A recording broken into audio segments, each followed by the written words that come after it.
नाम बड़े और दर्शन छोटे, ये कहावत है एक पुरानी। लेकिन कहावतें तभी बनती हैं जब कुछ ऐसा हुआ हो और आम आदमी की भाषा में जब उस बड़े वाक्य को छोटा करना हो तो उसके लिए एक छोटी सी कहावत बन जाती है। तो एक ऐसी ही कहावत है, नाम बड़े और दर्शन छोटे। आज जिस मुद्दे पे मैं बात करने जा रहा हूँ वो सारे का सारा आम आदमी के साथ जुड़ा हुआ है और ये मसला जुड़ा हुआ है टांडा मेडिकल कॉलेज के साथ। टांडा मेडिकल कॉलेज में एक सराय है, नाम ही सराय है तो सोचा जा सकता है कि फिर उसका कौन सहाय होगा। आप जरा ये फोटोग्राफ्स देखिए, आपको नजर आ रहा होगा कि ये वो सराय हैं जिसमें ठाकुर जयराम, वीरभद्र सिंह, शांता कुमार, विप्लव ठाकुर, इंदु गोस्वामी, किशन कपूर, ऐसे ऐसे लोगों की नाम पट्टिकाएं यहां पर लगी हुई हैं। जाहिर सी बात है, जब इतने बड़े नेता इन्वॉल्व होंगे किसी प्रोजेक्ट के अंदर तो उसमें जो काम है वो भी कहने के लिए बहुत बड़ा होगा, लोगों से जुड़ा हुआ होगा। तो ये वो सराय है जिसका निर्माण कुछ साल पहले यहां पे शुरू हुआ था।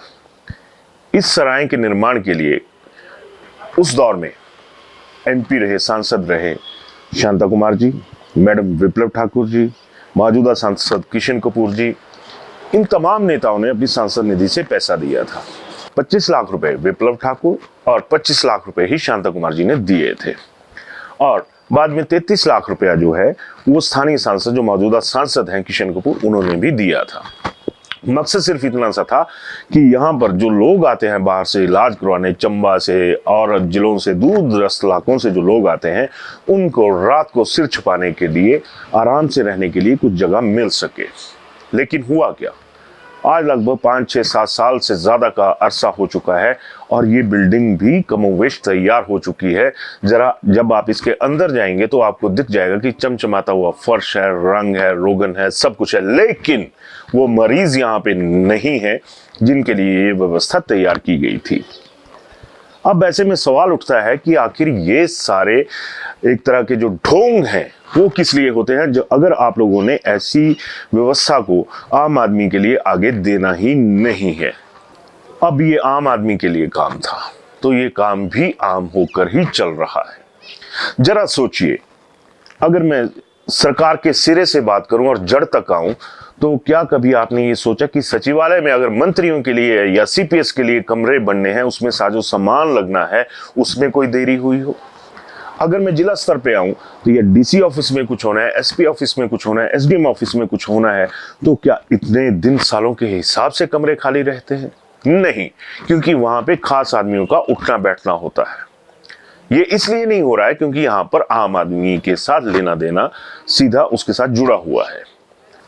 मैं ये बात किस लिए कह रहा हूं, आज दरअसल अखबारों में 2 बातें बड़ी महत्वपूर्ण तरीके से सुर्खियां बनी हुई हैं।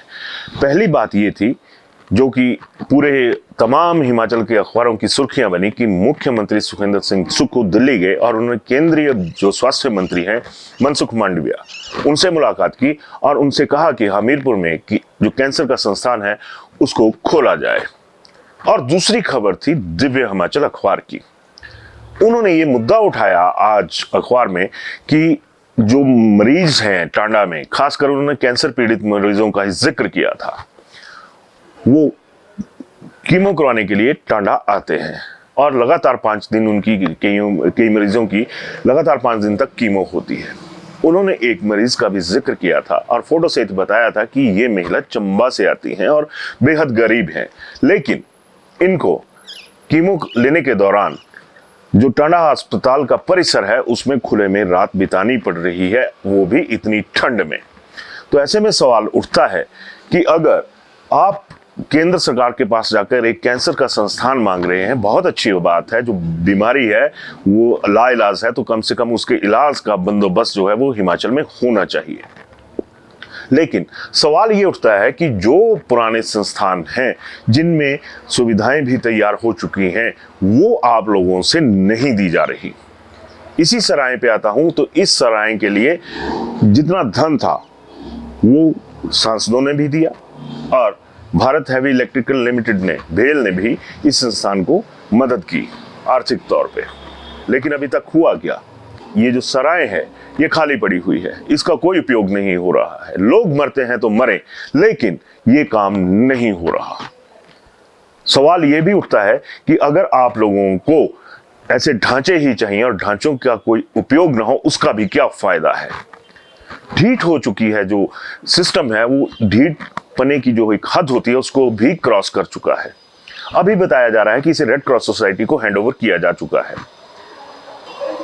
मरीजों को किसके हैंडओवर करेंगे आप? मरीज तो सीधे आपके पास आते हैं। उनके लिए इतनी कड़कड़ाती ठंड में रहने के लिए जगह नहीं है। जो कीमो ले रहे हैं या जो बकाया और भी लोग आते हैं इस संस्थान में, टांडा मेडिकल कॉलेज में, उनके लिए ऐसी कौन सी व्यवस्था है?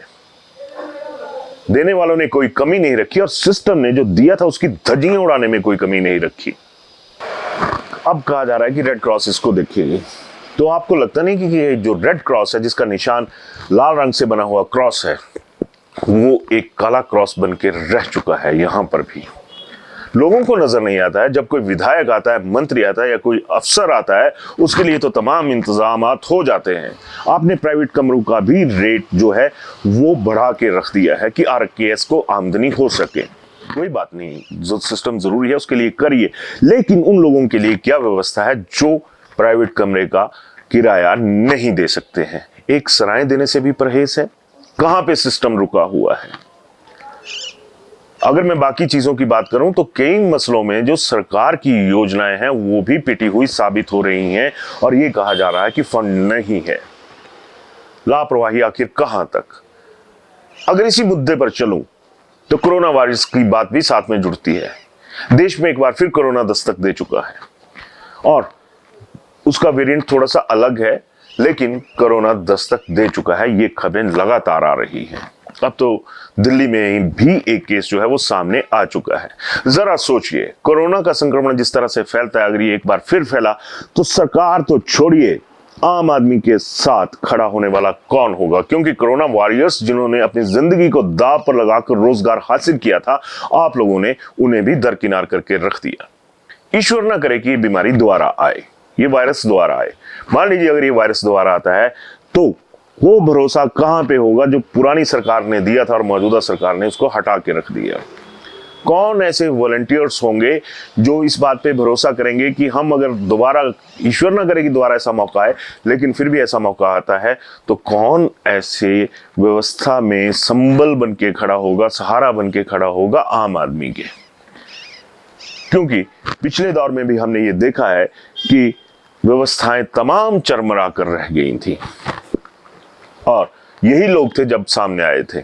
आज इन्हीं लोगों को रोड पे कर दिया। जो अस्पताल में काम कर रहे लोग थे वो रोड पे आ गए और जो अस्पतालों में इलाज करवाने के लिए जाते हैं वो आज की डेट में, अगर मैं टांडा की ही बात करूं तो वो भी रोड पर ना होकर बरामदे में सोने पर मजबूर हैं।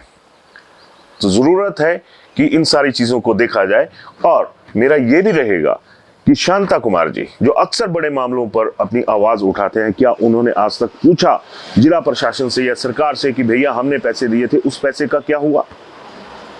पैसे आप लोगों ने दिए थे, लेकिन जो वो फंड था वो आम आदमी की जेब से इनकम टैक्स के जरिए आप लोगों तक पहुंचा था। यही सवाल मेरा विप्लव ठाकुर जी के साथ भी रहेगा और यही सवाल मेरा मौजूदा सांसद श्री किशन कपूर जी के साथ भी रहेगा कि कपूर साहब, आपने उस पैसे का कभी हिसाब लिया एडमिनिस्ट्रेशन से? ये तो आप लोगों के घर का अस्पताल है। शांता जी, आपका जो विवेकानंद ट्रस्ट है वो अच्छा रन कर रहा है, लोगों की मदद भी कर रहा है, लेकिन आम आदमी के लिए तो टांडा मेडिकल कॉलेज है, आपके पैसे का वहां पे इस्तेमाल नहीं हो रहा है। विप्लव ठाकुर, आप भी जरा सोचिएगा, क्योंकि अभी भी आपका दबदबा है सरकार में। क्यों ये सारी चीजें नहीं हो रही?